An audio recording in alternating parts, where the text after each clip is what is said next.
Welcome back to Coffee and Conversation. Oh, did you see that? He was with me, and I think he had gotten lonely. And all of a sudden, he realizes I'm making a video and he's out of here. I guess this means he's a little camera shy, but I can still hear his bells. So he's wandering around a bit. At least we got a brief glimpse. Yes, Audie is still with us, in body, if not in spirit. So maybe he'll come back. No, actually, he has crawled up on top of the refrigerator. Okay, I'm out of explanations for this. I have no idea what's going on, no idea why he's doing what he's doing, but he's definitely in a very peculiar mood lately. But you got a chance to see him for a minute. Okay, yellow for Catherine, for Lex's mom, for everybody who is fighting cancer. And you may remember this scarf from yesterday, because here's the other side of it. And this one is just tied in a bow. Couldn't be simpler. Now, I want you to take a look at it now because it's quite warm in here, so I'm probably going to take it off before we get into the video. All right, when we come back after the intro, we are going to take a look at some of your comments from yesterday because they were very enlightening. All right, we'll be right back.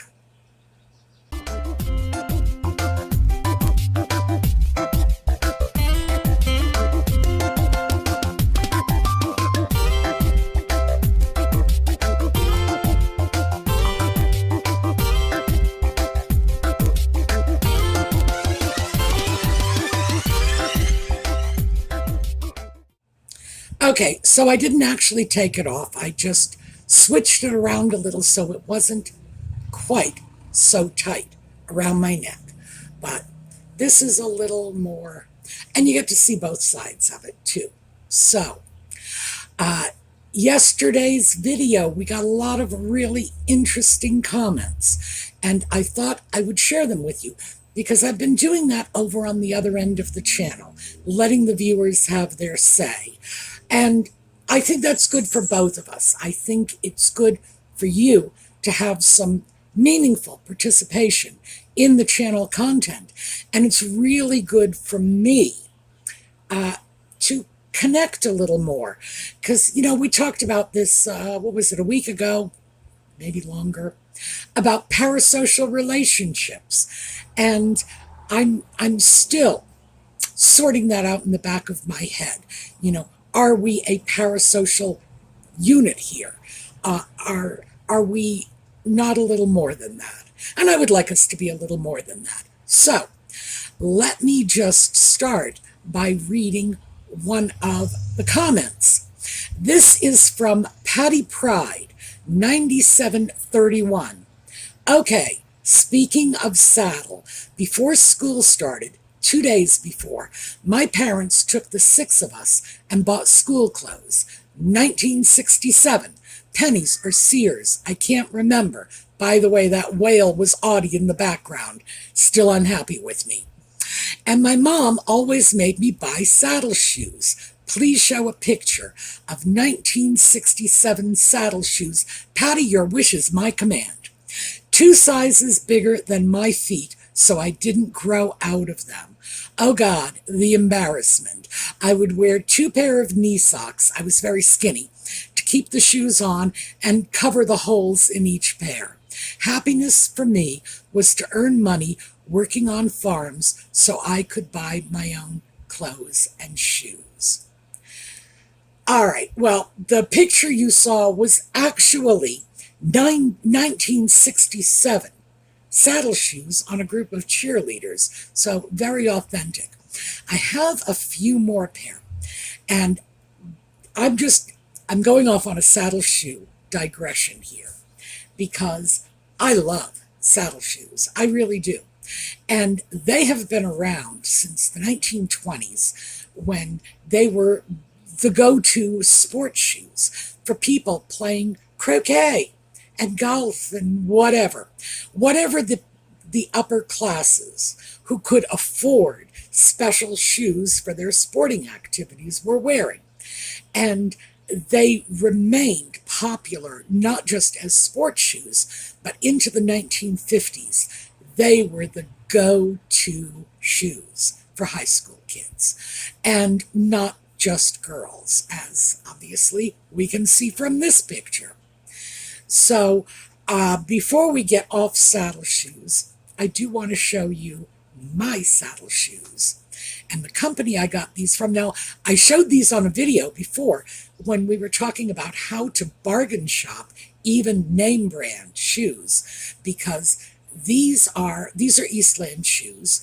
It's one of the better saddle shoe companies, and they still, to this day, do contract work for high schools that have saddle shoes as part of the uniform. So these, mine, are olive suede with a brown leather saddle, and I love them. I would wear them more because they're very good winter shoes, except for that whole, getting the suede wet part. So what I've been doing is I've been researching how to waterproof suede, and I'm not concerned about how to waterproof suede. There are plenty of chemicals out there that will do it and that are considered to be, working well by people who are suede aficionados. What I am concerned about is getting a good waterproofing chemical that won't change the color too much, because I do like that olive color. So those shoes are nowhere near the donation bin, because brown and olive are two of my favorite neutral colors. So they stay. And Patty, I'm sorry, I love saddle shoes, but I totally get people's aversion to things they grew up with. For me, it's the crazy fashions of the 1960s and 70s. In particular, I hate that as a decorating style. Yeah. Oh, and the 80s with all that crazy, the workout videos, and everybody was wearing neon spandex going to the gyms, and that whole period. I'm so glad that went away. But I get it. We look back on our childhood, on our past, and it's like you love it or you hate it. And there are some things I love and some things I hate. And I do love the saddle shoes. So, yeah, mine stay. Patty's, oh, they are long gone, I would imagine. So, that was one of our most entertaining comments. And before we get on to more comments, let me share with you a picture that Lex from Sweet Hister Tea sent me. This is from a Harry Potter themed video game, and it's Hogwarts in Victorian England. So make what you will of that. It's not a book, obviously, but it's a game. And she sent me the picture because the cat looked like Audie.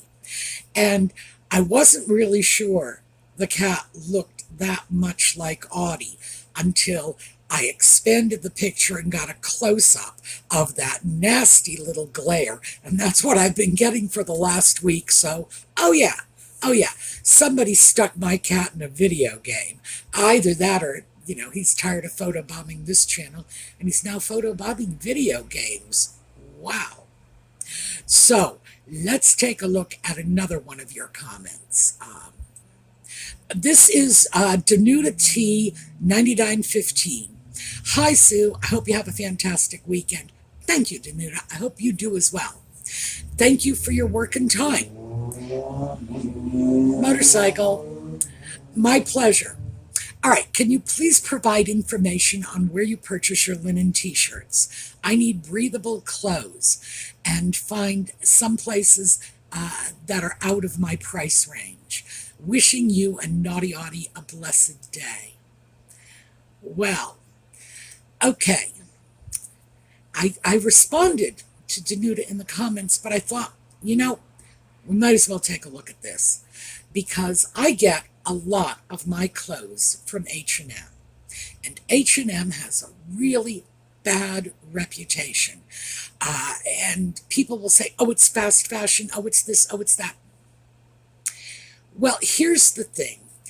A purveyor of fashion, it's hard to label them as the fast fashion problem if, in fact, all they're doing is selling quality items at a low price. I do not believe that meets my definition of fast fashion. That's my definition of my favorite place to shop, frankly. But is it fast fashion just because it has a low price tag? Now, I get almost all of my linen shirts from H&M, and pardon my immodesty, but just to prove a point here, this is a 100% linen tank top from H&M, and I believe I paid $15 for it. So yeah, try to find 100% linen anything for $15 anywhere.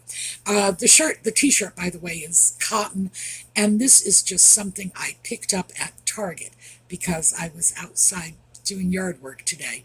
So yeah, I will go into places like Target and grab an inexpensive t-shirt. This was $10. Oh, and I'm going to adjust the camera. So this is not you, this is me adjusting so that you can see.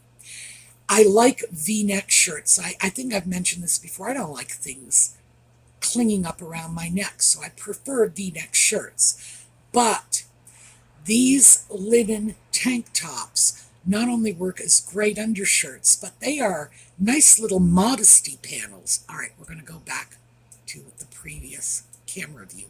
There we go.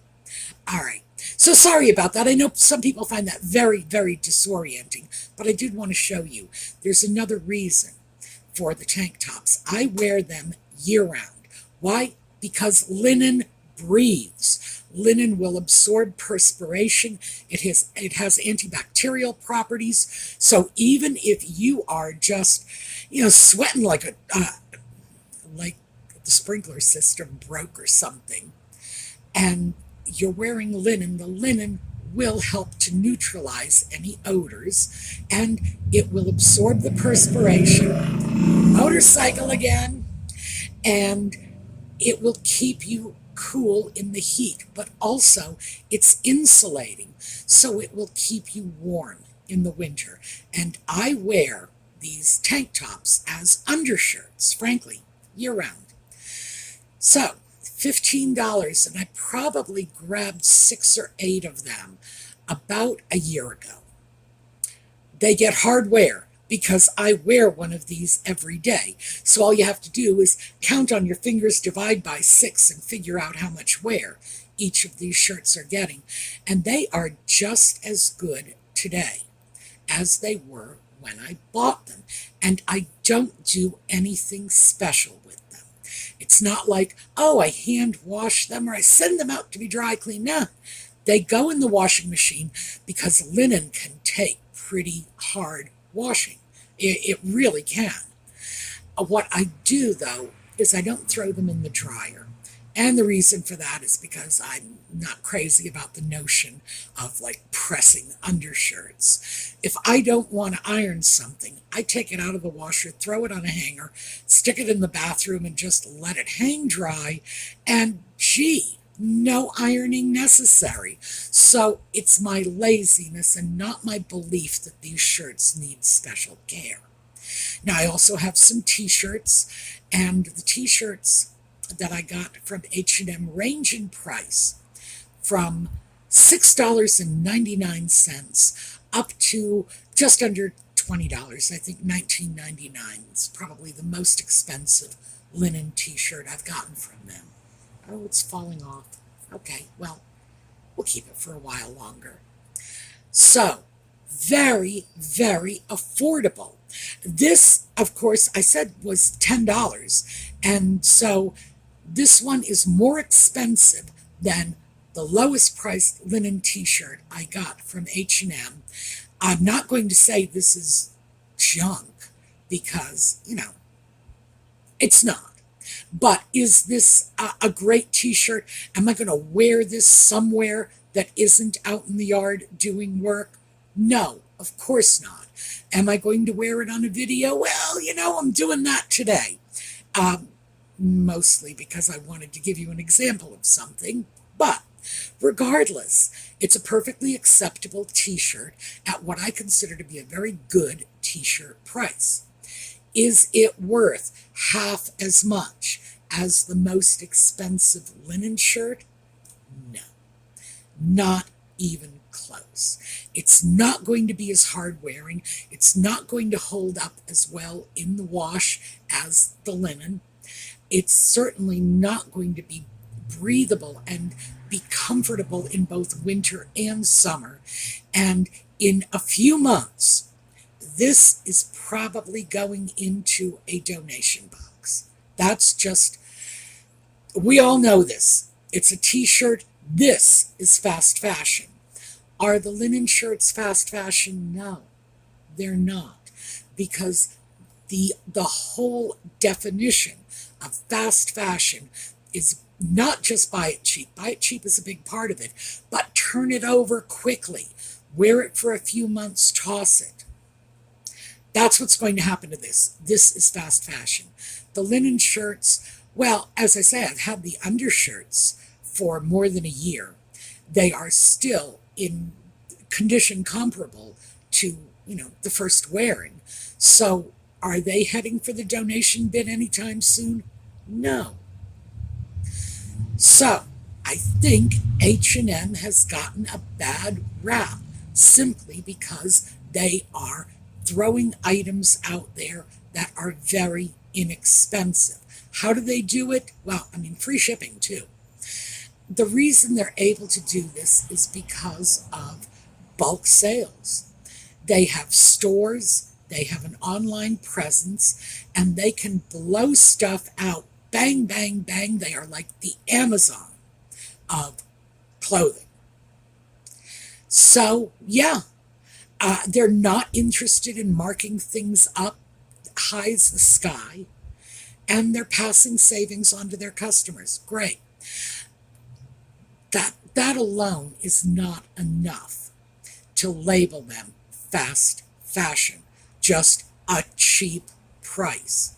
No, because let's face it, if cheap prices were enough to label you fast fashion, then every thrift store in town would be a fast fashion warehouse, because they too specialize in selling things at low prices.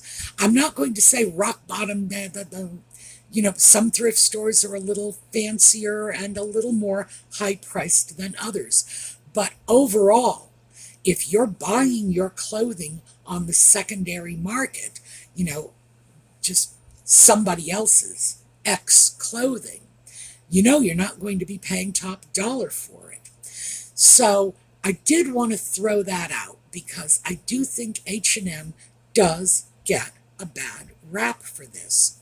Now, there are things I buy from them that are not just linen shirts, although, frankly, I get almost all of my linen shirts from H&M, not just tank tops and t-shirts, but button-downs as well, because they're good quality and they're good prices. Why would I shop somewhere else? And the button-downs are higher quality than the t-shirts and the tank tops, and I expect to have the t-shirts and the tank tops for several years. The button-downs, I'll be writing them off to somebody in my will. So the other thing I get from them are my sweatshirts, because I have a weakness. Well, I have a weakness for everything. Yeah, gosh, I am like a pathetic little shopaholic. When I get off onto subjects like this, I realize how much I do spend on clothing and everything else. I like shopping. I hate to admit it, but it's true. My weakness in sweatshirts is university sweatshirts. So I've got Oxford and Cambridge and Harvard and Yale, and I get most of them from H&M because they have good prices. And these are, well, they can't be written off as fast fashion from, like sweatshops, because the simple fact that they have the university logos means that the universities are licensing these products. And let's hope that Oxford and Cambridge are not licensing sweatshops. But who knows, maybe they are. The most expensive sweatshirt I have, by the way, is one from American University, because I wanted it. This is my, I could kick myself because I knew better than this. So I did it mail order from AU's college bookstore. Now, I went to American University, which is why I wanted that sweatshirt, but it's also why I knew better than to buy anything from the bookstore. I can remember wait lists for books when those books wouldn't come in until like a week before the end of the semester. I can remember going in saying, this is the book I need, and somebody would hand me like a textbook from the nursing school. It's like, are you kidding? What, you want to tell me what this has to do with social psychology?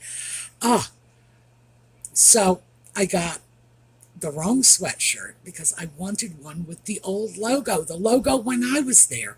They've got a new logo. Oh gosh, because I haven't been there in a long time. They've got a new logo that is very alien to me. I didn't want that. But now that's what I have. And that is the most expensive sweatshirt I purchased, more than twice what many of my other sweatshirts cost, and just under twice the average price of my other sweatshirts. So, yeah. I should have sent it back. But then again, like I said, I know the bookstore. They don't do returns well. So now I'm stuck with it. So that's my weird sweatshirt story. But I did want to make it clear that fast fashion, ultimately, when you look at the bottom line, it's what you make of it. If you go into a store and you see some glitzy blouse with a pink and yellow leopard print on it, and everybody looks at that and says, oh, that's fast fashion. That's made of nylon, and that'll be in the trash bin in a weekend. And if you are prepared to put the care into maintaining that clothing, and you like it, and you will keep it, is it still fast fashion? Is it? Because you're not, recycling it, well, not recycling it, but tossing it in the trash and buying something new. Truck, that's not a motorcycle. You're not tossing it in the trash and buying something new the next weekend, but you're keeping it and you're loving it, and it's part of your wardrobe, and that leopard print speaks to you, and you may be passing that off onto your heirs in your will, just like, I am doing with those linen button-downs. Yes. Is that still fast fashion? And I would say, no, it's not. It's not. Fast fashion is not about the price. Fast fashion is not about where it's made. That's just, sweatshops are a whole different topic. So, no. Fast fashion is about how you buy and consume these products. And if you are not looking at this as fast fashion, you're just looking at it as a great deal you got somewhere, well, fine. I think the problem I have with the whole concept is we tar everything with the same brush. Just because something is inexpensive doesn't mean we shouldn't buy it. And I think a lot of us are getting guilted into avoiding places where we can get good bargains. Now, H&M, because we're going to stick with them for a minute or two. H&M does get a bad rap, and people will say, oh, I used to buy things from H&M, but not anymore. Now I'm buying from Aritzia. Really? Their stuff is polyester. I got no idea where it comes from. May well come from sweatshops. I do know that what you get from places like Aritzia is not quite what you're paying for. So the stores that are lauded as being a step above H&M are not giving you good deals. So there's something wrong with the way we're looking at this and the way we're viewing our own shopping. So if you find a place that has good quality items at a good price, stick with it. Now, there's a whole lot of stuff I won't buy from H&M, just to be fair. A lot of stuff. But there's a lot of stuff I will. So, there you go on that subject. Now let's take a look, because I do want to do a couple more because there were some really good topics that came up. All right. Ann Campbell, 9621. Ann Campbell, by the way, has been teaching us all Scots Gaelic in the comment sections. If you haven't been paying attention, go back and check out the comments. I'm trying to teach Audie, but I'm not getting anywhere. Anne says, "Hi, Sue. Love and hugs to Audie," and I did give him love and hugs. "I have 2 dress pair of shoes, but at least 20 pair of ones I don't like lying around under my chest of drawers. I have 3 pair of trainers I wear all the time, as I have plantar fasciitis. I need to chuck the 20 out, but I'm a bit of a hoarder." And she went on to another topic, but we're going to leave that. This is the part that I wanted to talk about. Yeah. Now, the simple fact of the matter is most of us have 20 of something or other under our dresser, in the back of our closet, things that they're living rent-free in our homes. They're not doing us any good, and in many cases, and I imagine this is probably Anne's situation, because she did say she's in her trainers now, which, for my American friends, sneakers, running shoes, which I imagine means she's not in the fancy dress shoes. Remember, 2 pair of those, plus 20 pair of what I am assuming are casual flats that are not plantar fasciitis friendly, and they're still there. Now, you certainly can get over plantar fasciitis. I'm sure that she will at some point. Well, I hope that she will at some point, because it's not a very pleasant condition, and it does make walking difficult, and even, just sitting when you're not even on your feet, you can get a great deal of pain from that. So hopefully that will pass. But what's with the 22 pair of shoes under the dresser? Well, that is the thing that I was hoping to address here. We've all got that. I still, to this day, I have that, even though I have been cleaning things out. And I've been trying to be very consistent cleaning things out. I still find things. And what I have to ask myself is not, how much did I pay for this? Because that's my killer every time. Oh, I paid too much for this, can't get rid of it. Not how much did I pay for it, but I need to ask myself, when was the last time I wore it? When is the next time I'm going to wear it? And if I can't come up with a good answer to either of those questions, then it's taking up space in my home that I could, under my dresser. I have a cat who could crawl under my dresser and sleep if I didn't have weird stuff under there. So yeah, it's taking up Audie's nap space.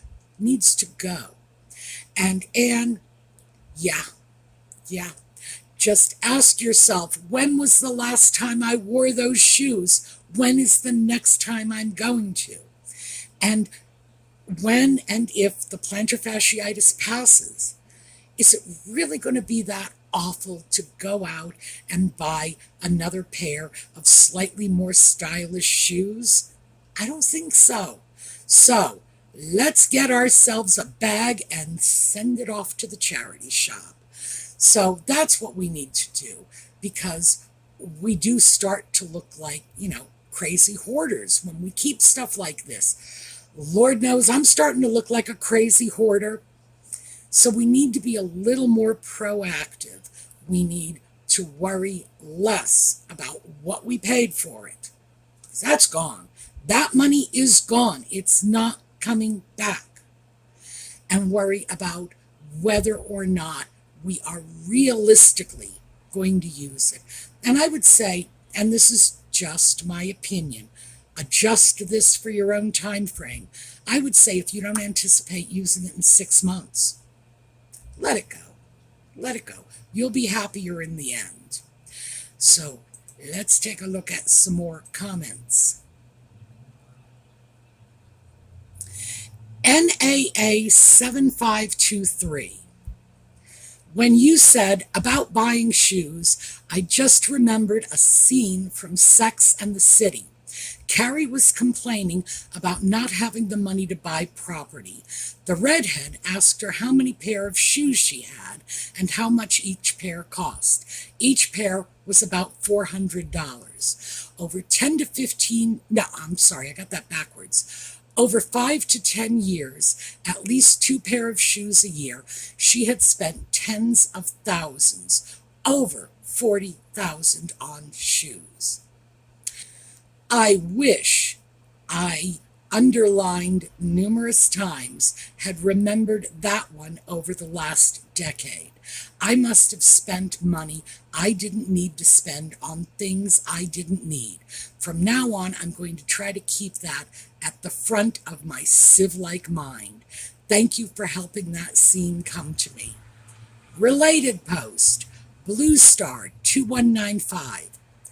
In 1975, I paid $4,000 for my brand new MG Midget automobile. Wish I had held on to that instead of my belts and scarves. Okay, we're all in the same boat. We are all wasting a lot of money on things, like clothes or knickknacks around our houses. We've all got our little weaknesses. We're all doing this. Now, we need to cut ourselves some slack for it. First and foremost, I firmly believe that we are all entitled to the goodies. We should get the treats and the rewards. We should enjoy what we have. If we have a few extra dollars sticking around somewhere, why not treat yourself? I mean, really, I don't think any of us should have to live like monks, saving for the future, although saving for the future is good, not when it hits a point where we are depriving ourselves of every smattering of joy and life in our lives. Enjoy what you have. Seriously. But, here's the caveat, we should be mindful.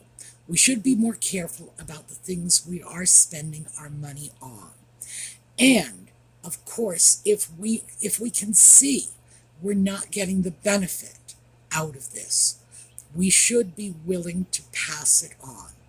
And by pass it on, either throw it in the donation box, give it to charities, sell it on eBay, whatever. Just move it from our space somewhere that it can actually do some good. And also, let me be very clear about this. A lot of us have a lot of things in our homes that are not going to be doing anybody any good. So instead of packing that up and handing it off to the niece and nephew who really don't want it in the first place, let's not be afraid to throw things away. We have got to move out of that mindset that every time we toss something in the trash, we are single-handedly responsible for the destruction of the planet. Let's just stop that right now. Also, let's not lose sight of the fact that a great many communities will open their trash dumps up to people who either want to go trolling around in the trash. My mother, who did not like secondhand anything, would keep a little sticker so that she could not only dump trash at her neighborhood community dump, but so she could go in there and pick through other people's trash too. And like I said, this is a woman who would look at me when I would say I'm going to a thrift store. So you're not going to wear something somebody else wore, are you? Yeah. She'd go through the trash, pick out of the dump. Like, okay, fine. But let's not lose sight of the fact that throwing something into your trash bin might not necessarily mean the end of its serviceable life. It might, in fact, go off somewhere where people who might not even be able to afford thrift store or charity store prices will salvage it from the trash and make it their own. So we have to keep that in mind. And remember, throwing things away is not inherently evil. It's like throwing things away that somebody else could use. Yeah, I'm not so crazy about that. Throwing something away when there's a lot of life in it, yeah, not so crazy about that. But when it's broken and there is no more utility left in it, it needs to be disposed of. That simple. So let's stop beating ourselves up and let's stop making ourselves personally responsible for every ecological disaster that has taken place in the last 200 years. It's like, yes, we have a right to live our lives too. So I did want to share those comments with you because I found them so engaging, and I did have a lot of fun with them, especially Patty and the saddle shoes, because, you know, it's like one man's meat is another man's poison. And the saddle shoes she hated, oh, I love mine. All right, that's what I have for you today. We are going to get back together this evening, 8 o'clock New York City time for Just Chatting. And in the meantime, for the rest of us, we will get together next weekend again. So have a terrific day.